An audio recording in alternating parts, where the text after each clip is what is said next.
श्री कोटि रुद्र संहिता 21वां अध्याय भीमशंकर ज्योतिर्लिंग का महात्म्य। सूत जी बोले, हे ऋषिगणों, अब मैं आपको भीमशंकर ज्योतिर्लिंग के महात्म्य के बारे में बताता हूँ। इधर जब दानव भीम को ये ज्ञात हुआ कि राजा कैद खाने में कोई अनुष्ठान कर रहा है, तब वह क्रोधित होकर जेल खाने में पहुँचा। भीम राजा से बोला, हे दुष्ट, तू मुझे मारने के लिए कैसा अनुष्ठान कर रहा था? अन्यथा मैं अपनी इस तलवार से तेरे टुकड़े टुकड़े कर दूंगा। इस प्रकार भीम और उसके राक्षस सैनिक राजा को धमकाने लगे। राजा भयभीत होकर मन ही मन भगवान शिव से प्रार्थना करने लगा। वह बोला, हे देवादिदेव कल्याणकारी भक्तवत्सल भगवान शिव, मैं आपकी शरण में आया हूँ, आप मेरी इस राक्षस से रक्षा करें। उधर जब राजा ने इसकी बात को कोई जवाब नहीं दिया तो वह क्रोधित होकर तलवार हाथ में लिए उस पर झपटा। एक वह तलवार शिव जी की पार्थिव लिंग पर पड़ी और उसमें से भगवान शिव प्रकट हो गए। उन्होंने अपने त्रिशूल से उस तलवार के 2 टुकड़े कर दिए। फिर उनके गणों का दैत्य सेना के साथ महायुद्ध हुआ। इस भयानक युद्ध से धरती और आकाश डोलने लगे। ऋषि तथा देवतागण आश्चर्यचकित रह गए। तब भगवान ने अपने तीसरे नेत्र की ज्वाला से भीम को भस्म कर दिया, जिससे वन में भी आग लग गई और अनेक औषधियाँ नष्ट हो गई, जो अनेकों रोगों को नाश करने वाली थी। तब अपने भक्तों का कल्याण करने के लिए कल्याणकारी भगवान शिव सदा के लिए राजा द्वारा स्थापित उस पार्थिव लिंग में विराजमान हो गए और संसार में भीमशंकर नाम से प्रसिद्ध हुए। भगवान शिव का ये लिंग सदैव पूजनीय और सभी आपत्तियों का निवारण करने वाला है। 22वां अध्याय काशीपुरी का महात्म्य। सूत जी बोले, हे मुनीश्वरों, इस पृथ्वी लोक में दिखाई देने वाली प्रत्येक वस्तु सच्चिदानंद स्वरूप निर्विकार एवं सनातन ब्रह्म रूप है। वह अद्वितीय परमात्मा की सगुण रूप में शिव कहलाए और 2 रूपों में प्रकट हुए। वे शिव ही पुरुष रूप में शिव एवं स्त्री रूप में शक्ति नाम से प्रसिद्ध हुए। शिव शक्ति ने मिलकर 2 चेतन अर्थात प्रकृति एवं पुरुष की रचना की है। तब प्रकृति एवं पुरुष अपने माता पिता को सामने ना पाकर सोच में पड़ गए। उसी समय आकाशवाणी हुई।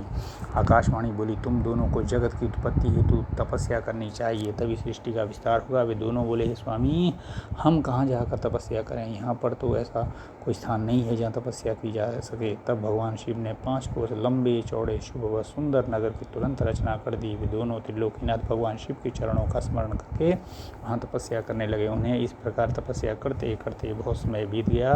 उनकी कठिन तपस्या के कारण उनके शरीर से पसीने की बूंदें निकली। उन श्वेत जल की बूंदों को गिरता हुआ देखकर भगवान श्री विष्णु ने अपना सिर हिलाया। तभी उनके कान से एक मणि गिरी और वह स्थान मणिकर्णिका नाम से प्रसिद्ध हो गया। जब उनके शरीर से निकली जल राशि से वह नगरी बहने लगी, तब कल्याणकारी भगवान शिव ने अपने त्रिशूल की नोक पर उसे रोक दिया। तपस्या में किए गए परिश्रम से थक कर विष्णु तथा उनकी पत्नी प्रकृति वहीं उस स्थान में सो गए। तब शिव जी की प्रेरणा स्वरूप विष्णु जी की नाभि से कमल उत्पन्न हुआ। उसी कमल से ब्रह्मा जी की उत्पत्ति हुई। भगवान शिव की आज्ञा पाकर ब्रह्मा जी ने सृष्टि की रचना आरंभ कर दी। ब्रह्मा जी ने 50 करोड़ योजन लंबा और 50 करोड़ योजन चौड़ा ब्रह्मांड रच दिया। इसमें 14 भुवन अद्भुत लोगों के निर्माण भी ब्रह्मा जी ने किया। इस प्रकार जब सर्वेश्वर शिव की आज्ञा से ब्रह्मा जी द्वारा ब्रह्मांड का निर्माण हो गया, तब भक्तवत्सल भगवान शिव के मन में विचार आया कि इस संसार के सभी प्राणी तो कर्म पाश में बंधे रहेंगे, संसारिक मोह माया में पड़कर भला वे मुझे किस प्रकार पा सकेंगे। ऐसा सोचकर त्रिलोकीनाथ कल्याणकारी भगवान शिव ने अपने त्रिशूल से 5 कोस नगरी उतार कर ब्रह्मांड से अलग की। तत्पश्चात उसमें अपने अभिमुक्ति ज्योतिर्लिंग की स्थापना कर दी। यही पंचकोशी कल्याणदायिनी ज्ञान दात्री एवं मोक्षदात्री नगरी काशी कहलाई। भगवान शिव ने इस नगरी में अपने ज्योतिर्लिंग की स्थापना करने के पश्चात इसे पुनः मृत्युलोक में त्रिशूल के माध्यम से जोड़ दिया। कहते हैं, ब्रह्मा जी का एक दिन पूरा होने पर प्रलय आती है, परंतु इस काशी नगरी का नाश असंभव है, क्योंकि प्रलय के समय शिव जी इस काशी नगरी को अपने त्रिशूल पर धारण कर लेते हैं तथा सब शांत हो जाने पर काशी को पृथ्वीलोक से जोड़ देते हैं। इसलिए मुक्ति की कामना करने वालों को काशी जाना चाहिए। यहाँ के दर्शनों से हर प्रकार के पापों से मुक्ति मिल जाती है। काशी मोक्ष देने वाली नगरी के रूप में प्रसिद्ध है। संसार के समस्त प्राणियों के मध्य में सत्व रूप में और बाहर तामस रूप में विराजमान परमात्मा भगवान शिव ही हैं। सत्व आदि गुणों से युक्त वही रुद्र हैं, जो सगुण होते हुए निर्गुण और निर्गुण होते हुए सगुण हैं।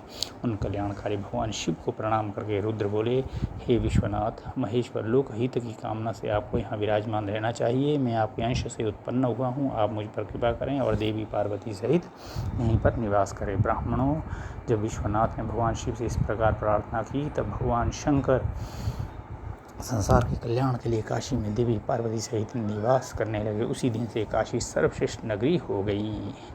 23वां अध्याय श्री विश्वेश्वर महिमा। सूत जी बोले, हे मुनियों, अब मैं आपको काशीपुरी में स्थित अभिमुक्त ज्योतिर्लिंग का महात्म्य सुनाता हूँ। एक बार जगदम्बा माता पार्वती ने त्रिलोकीनाथ भगवान शिव से विश्वेश्वर ज्योतिर्लिंग की महिमा पूछी थी। तब अपनी प्राण वल्लभा देवी पार्वती का प्रश्न सुनकर भगवान शिव बोले, हे प्रिय, मनुष्य की भक्ति और मुक्ति प्रदान करने वाला उत्तम धाम काशी है। मेरा प्रिय स्थान होने के कारण काशी में अनेक सिद्ध और योगी पुरुष आकर मेरे अनेकों रूपों का वर्णन करते हैं। काशी में मृत्यु को प्राप्त करने वाले मनुष्य को मोक्ष की प्राप्ति हो जाती है, वह सीधे शिवलोक को प्राप्त हो जाता है। स्त्री पवित्र हो या अपवित्र, कुंवारी हो या सुहागन, अन्य काशी में मरकर मोक्ष को प्राप्त करती है। काशी में निवास करने वाले भक्तजन बिना जाति वर्ण ज्ञान कर्म दान संस्कार स्मरण अथवा भजन के सीधे मुक्ति को प्राप्त होते हैं। हे उमे, जिस विशेष कृपा को पाने के लिए ब्रह्मा जी एवं श्री हरि विष्णु ने जन्म जन्मांतरों तक तपस्या की, वह काशी नगरी में मरने से ही प्राप्त हो जाती है। मनुष्य योग्य अयोग्य कर्म करे या धर्म अथवा धर्म के मार्ग पर चले, इस काशीपुरी में मृत्यु पाकर जीवन मरण के बंधनों से मुक्त हो जाता है। हे देवी, जो काशी नगरी में निवास करते हुए भक्तिपूर्वक मेरा ध्यान स्मरण करता है अथवा मेरी आराधना अथवा तपस्या करता है, उसके पुण्यों की महिमा का वर्णन करना तो मेरे लिए भी संभव नहीं है। वे सब मुझ में ही स्थित हैं। शुभ कर्मों से स्वर्ग प्राप्त होता है एवं अशुभ कर्मों से नरक की प्राप्ति होती है। हमारे द्वारा किए गए शुभ अशुभ कर्मों से ही जन्म मरण निश्चित होता है तथा सुख की प्राप्ति होती है। पार्वती, 3 प्रकार के कर्म होते हैं। पहले जन्म में किए गए कर्म संचित होते हैं, इस जन्म में किए हुए क्रियमाण हैं। दोनों के द्वारा मिल रहा फल जो शरीर में भोगे जा रहा है प्रारब्ध कहलाते हैं। संचित तथा क्रियामाण कर्मों को दान दक्षिणा देकर एवं पुण्य कर्मों द्वारा कम अथवा खत्म किया जा सकता है, परंतु प्रारब्ध कर्मों को मनुष्य को भोगना ही पड़ता है। काशीपुरी में किया गया गंगा स्नान संचित एवं क्रियमाण कर्मों को नष्ट कर देता है। प्रारब्ध कर्म काशी में मृत्यु से ही नष्ट होते हैं। काशी का रहने वाला यदि कोई पाप करता है तो काशी के पुण्य प्रताप से तुरंत ही पाप से मुक्त हो जाता है। ऋषिगणों, इस प्रकार काशी नगरी एवं विश्वेश्वर लिंग का महात्म्य मैंने आपको सुनाया है, जो कि भक्तों एवं ज्ञानियों को भोग और मोक्ष प्रदान करने वाला है। 24वां अध्याय गौतम प्रभाव। सूत जी बोले, हे महामुनि, प्राचीन काल में गौतम नाम एक महामुनि थे, जिनकी पत्नी का नाम अहिल्या था। वे महामुनि गौतम दक्षिण में स्थित ब्रह्म पर्वत पर हजारों वर्षों से सिद्ध होने वाली तपस्या कर रहे थे। उस समय लगभग 100 वर्ष से वर्षा नहीं हुई थी, जिससे सूखा पड़ा हुआ था। पीने के लिए जल भी उपलब्ध नहीं था। सारे वृक्ष पौधे आदि सभी वनस्पतियाँ सूख चुकी थी। उस समय आए इस संकट से मुक्ति दिलाने हेतु बहुत से ऋषि मुनियों ने समाधि ले ली थी। तब गौतम ऋषि ने इस वर्षा के संकट को दूर करने हेतु वर्षा के देव वरुण को प्रसन्न करने हेतु उनकी तपस्या आरंभ कर दी। गौतम ऋषि ने 6 महीने तक वरुण देव की घोर तपस्या की, जिससे वरुण देवता प्रसन्न हुए और उन्होंने गौतम ऋषि को साक्षात दर्शन दिए। वरुण देव बोले, हे गौतम ऋषि, मैं आपकी उत्तम भक्ति भावना से की गई तपस्या से बहुत संतुष्ट हुआ हूँ। मांगो, क्या वर मांगना चाहते हो? तब वरुण देव का प्रश्न सुनकर महर्षि गौतम बोले, हे वरुण देव, आप तो सर्वज्ञाता हैं। भगवान, आप जानते ही हैं कि वर्षा न होने के कारण संसार के सभी चराचर प्राणी व्याकुल हैं। इसलिए सबकी परेशानियों एवं दुखों को दूर करने के लिए मैं चाहता हूँ कि वर्षा हो जाए। महर्षि गौतम के वर को सुनकर वरुण देव बोले कि मैं इस जगत को के ईश्वर कल्याणकारी भगवान शिव के अधीन हूँ और उन्हीं की आज्ञा के प्रेरणा के फलस्वरूप कार्य करता हूँ। इसलिए इस वरदान को तो सर्वेश्वर शिव ही दे सकते हैं, अतः आप मुझसे कुछ और मांग लें।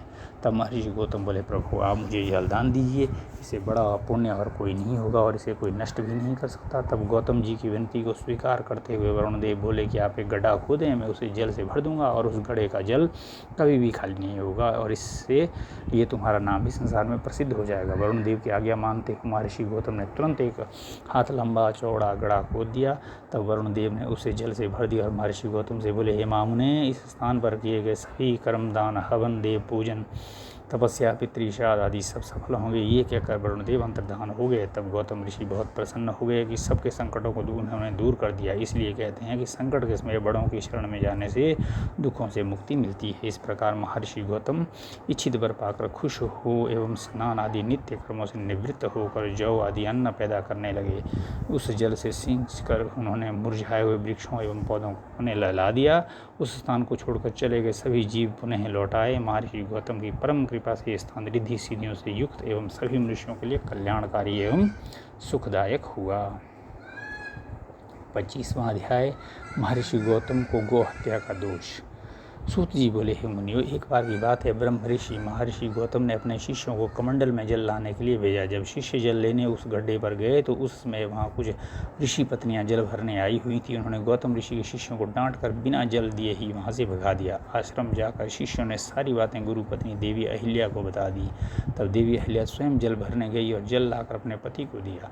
उस दिन से स्वयं अहिल्या ही जल लेने जाती थी। एक दिन अन्य पत्नी ऋषि पत्नियों ने जानबूझकर अहिल्या से लड़ना आरंभ कर दिया और अपने घर आकर अपने पतियों से अहिल्या की झूठी शिकायत कर दी कि वे हमें जल भरने से मना करती है और कहती है कि ये जल तो मेरे पति को वरदान स्वरूप वरुण देव से प्राप्त हुआ है। अपनी पत्नियों की बातें सुनकर ऋषियों को बहुत क्रोध आया।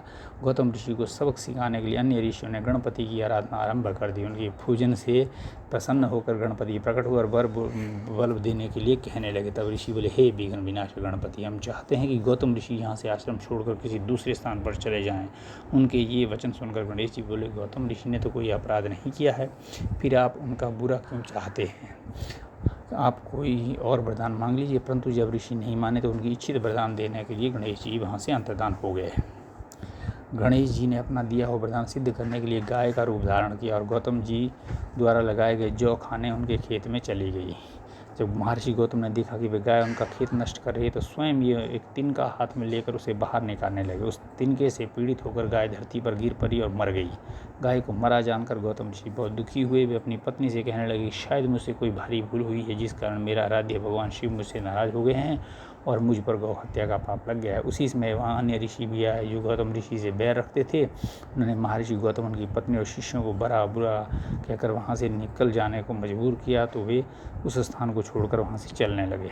उन्होंने ऋषियों से पूछा कि मेरे द्वारा की गई इस गौ हत्या का क्या प्रायश्चित होगा? तब वे ऋषि बोले, पतित पावनी गंगा में स्नान करने से मनुष्य के सारे पाप धुल जाते हैं, इसलिए अपने द्वारा की गई गौ हत्या के प्रायश्चित से मुक्त होने के लिए आप गंगा जी को प्रकट कर उसमें स्नान कर भगवान शिव के पार्थिव लिंग की स्थापना कर उसका भक्तिपूर्वक विधि विधान से पूजन करें, तभी आप इस महापाप से मुक्त हो पाएंगे। अन्य ऋषियों से पाश्चाताप का मार्ग पूछकर गौतम ऋषि अपनी पत्नी और शिष्यों को साथ लेकर वहाँ से दूर चले गए। ओम नमः शिवाय।